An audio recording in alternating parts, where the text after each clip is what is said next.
நம்ம என்னைக்காச்சும் ஏதாவது ஒரு இடத்துல அமைதியா உட்காரும் போது நம்மளோட மைண்ட் மட்டும் ஸ்டாப் ஆகாம ஓடிக்கிட்டே இருக்கும். ஏதாவது ஒரு சுச்சுவேஷனை அகைன் அண்ட் அகைன் ரீப்ளே பண்றது, நம்ம என்ன சொன்னோம், நம்ம என்ன பேசணும், இந்த ஒரு விஷயம் இப்படி போயிருமா, நாளைக்கு இது இப்படி மாறிடும், இந்த மாதிரி எல்லாம் யோசிக்கிறது. That is called over thinking. இந்த மாதிரி ஒரு ஓவர் திங்கிங்ல நீங்க இருந்தீங்கன்னா நான் ஒரு விஷயம் சொல்றேன். You can completely revive your mind from over thinking with 60 days.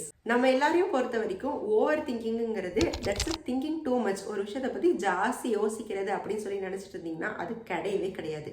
Over திங்கிங்கிற ஒரு விஷயத்துக்கு ஆக்சுவல் மீனிங்கே ஒரு விஷயத்த தப்பான வழியில திரும்பி திரும்பி நம்ம யோசிச்சு பாக்குறது. அந்த பர்டிகுலர் டைம்ல தான் நீங்களே உங்ககிட்ட இந்த மாதிரி பல கேள்வியை கேட்டு வச்சிருப்பீங்க.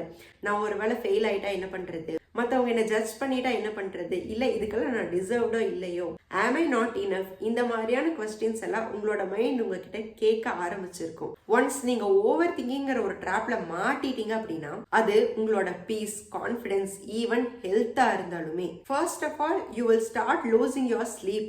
அண்ட் அதுக்கப்புறமா நீங்க ப்ராப்ளம்ஸை பத்தி யோசிக்க ஆரம்பிப்பீங்க.